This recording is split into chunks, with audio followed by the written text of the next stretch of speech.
¿Qué tal, mis queridos amigos? ¿Cómo estáis? Bienvenidos a un nuevo viaje en el Cascarón de Nuez. Y nunca mejor dicho, porque sí, hoy nos vamos de viaje. Tengo preparado un contenido muy especial, no sé exactamente lo que me voy a encontrar, pero ya sabes que en este canal hablamos mucho de energía y especialmente del poder de la energía solar y todo lo que la rodea, y todas las tecnologías y el boom tan increíble que está habiendo en todo el mundo y especialmente también en nuestro país, España. Bueno, pues hoy voy a visitar una planta experimental muy especial a la que me han invitado a visitar para podértela contar de primera mano. Acompañadme, que esto que vais a ver es súper interesante.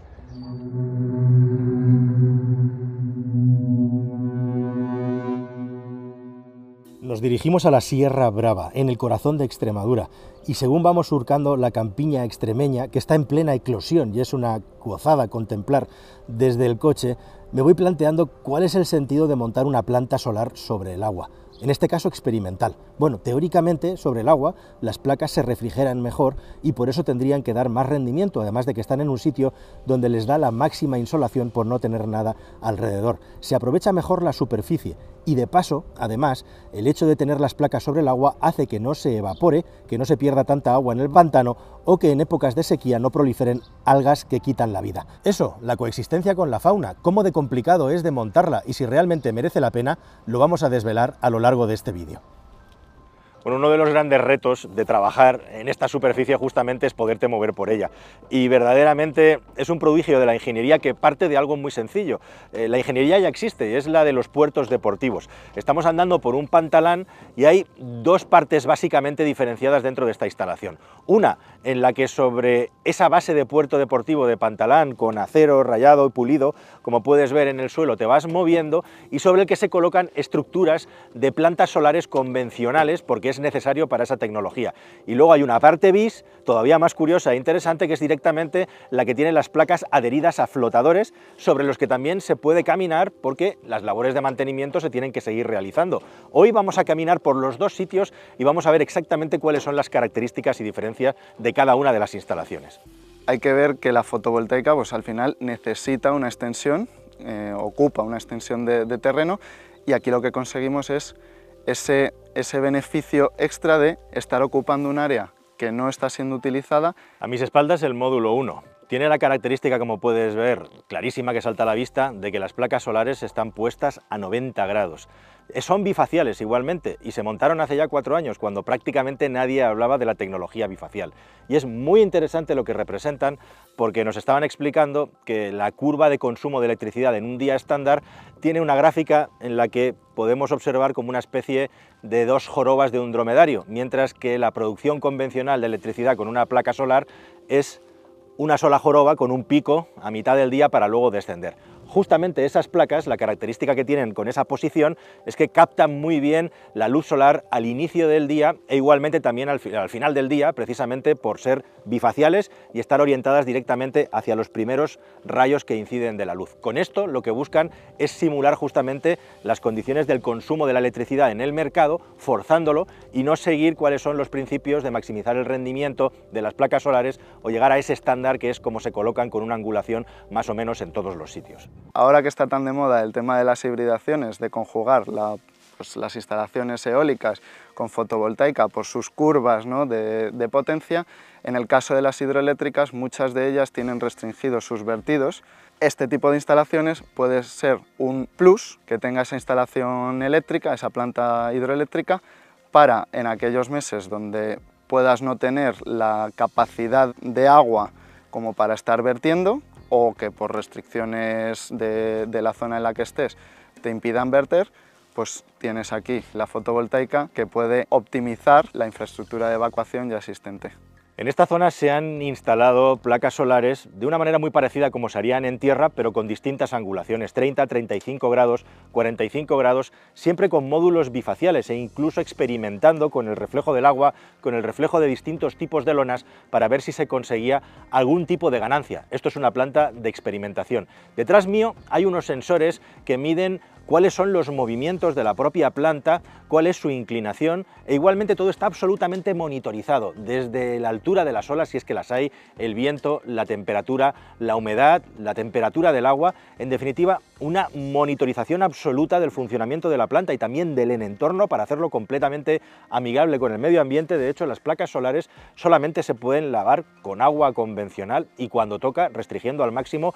el uso del agua y calculando exactamente cuándo compensa por la pérdida de rendimiento de las placas, algo que por cierto no es tan habitual como nos podríamos pensar, es decir, que se tienen que lavar menos de lo que se pensaba. Igualmente también la planta tiene 3 estaciones meteorológicas, una en seco, una justamente en el borde donde comienza el embalse, es decir, el punto donde acaba la tierra y empieza el agua, y otra directamente en el interior de esta planta. Y por supuesto también rodeados de inversores que, como en cualquier instalación de energía fotovoltaica, pasan la corriente continua a la corriente alterna que al final va a acabar siendo vertida a la red. De una instalación sobre el agua partiendo de una estructura convencional a las que ya no son convencionales o al menos están más adaptadas para planta fotovoltaica sobre el agua, como es esta estructura sobre la que yo estoy ahora mismo, que tiene una tecnología que por cierto está desarrollada por una empresa española. Estos flotadores se llaman IsoFloating y sobre ellos están montados todos estos módulos, como puedes ver, con forma de tejadillo, igualmente a distintas inclinaciones. Este tipo de tecnología solar ya se estaba utilizando para poder alimentar eléctricamente explotaciones agropecuarias, por ejemplo, con la utilización y el aprovechamiento del agua y con las ventajas que tiene hacerlo sobre el agua. Lo que es verdaderamente novedoso o diferente es precisamente aumentar la extensión y utilizar la electricidad para acabar vertiéndola a la red eléctrica y que todos podamos aprovecharla. Pues uno de los retos más importantes es controlar, ¿no?, las cargas de viento, y para eso están los sistemas de fondeo.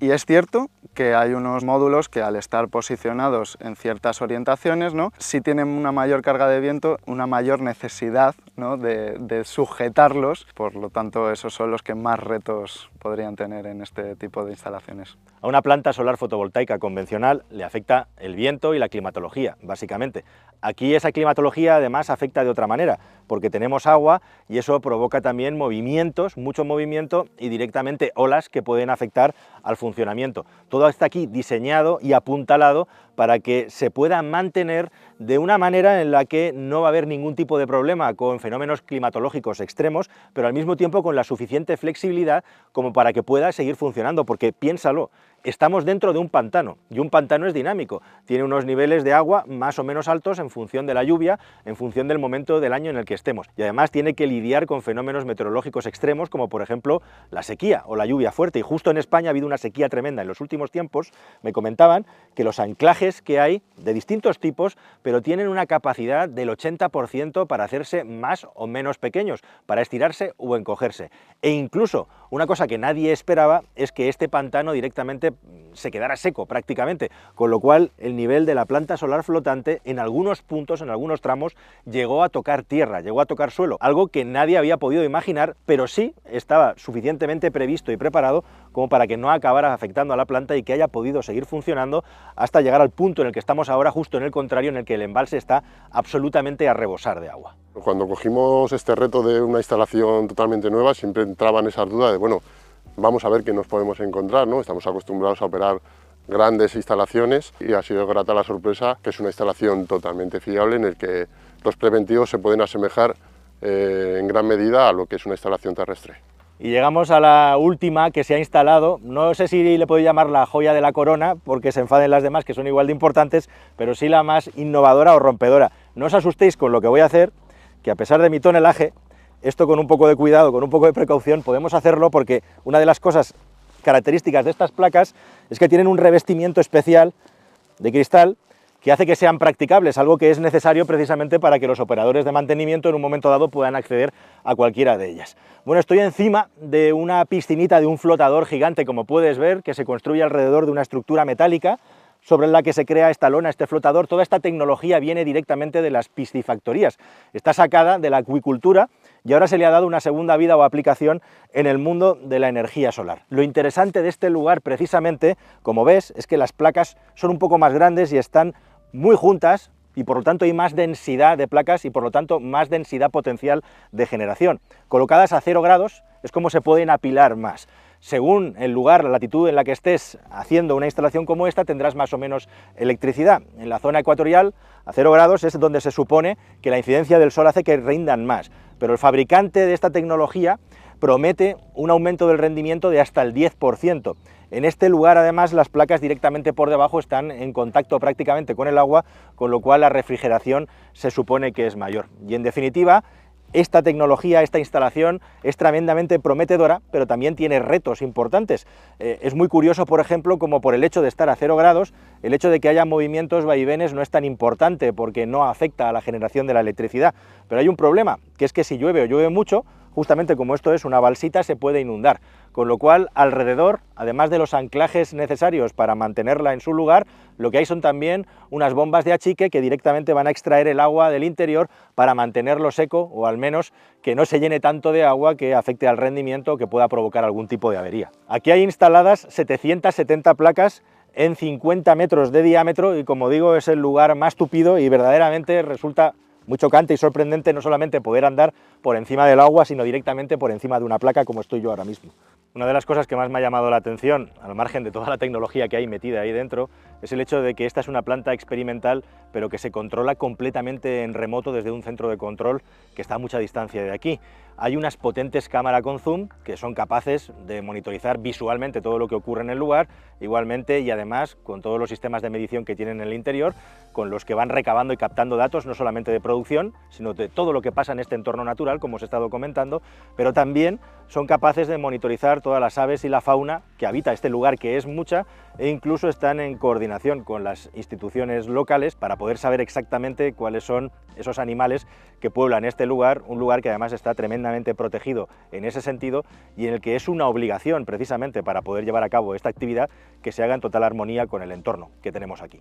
Aquí, en medio de la naturaleza, empieza o termina todo según como quieras verlo. Detrás tengo la estación transformadora y al lado la caseta de operaciones de los trabajadores que hay en este lugar. Y para transmitir todos los datos y toda la información, hay esta torre igualmente emisora que salva este pequeño desnivel que tenemos en el lugar. Toda la instalación está soterrada, desde la planta hasta el transformador, de nuevo soterrado, hasta que llega a una torre y va a una línea de alta tensión, a partir de la cual ya sigue su derivación natural. ¿Qué os ha parecido? Me voy de este centro de investigación bastante sorprendido para bien por la cantidad de soluciones y por cómo se toman en serio la forma de analizar y medir las distintas soluciones que hay en el agua para luego aplicarlas externamente a gran escala. No sé si la energía solar acuática será una gran solución en el futuro. Lo que sí que es cierto es que ya hay muchos proyectos y que de rebote, a pesar de los retos y a pesar del aumento del coste, puede merecer la pena, especialmente en esta última generación de placas solares cada vez más apropiadas a este medio y además con el aumento seguro que viene del rendimiento de las placas. Me queda, por supuesto, buen sabor de boca, que seguro que va a aumentar cuando lea vuestros comentarios, porque me interesa mucho saber si os parece que la solar acuática, que estas grandes extensiones tienen sentido, si las ventajas que tiene vosotros también las veis y, en definitiva, cuál es vuestra opinión sobre esta nueva forma de aprovechar la energía del sol sobre el agua tan novedosa. Nada más, queridos amigos, espero que este vídeo haya sido didáctico e interesante para vosotros y, como siempre, acompañadme en un nuevo viaje en el Cascarón de Nuez.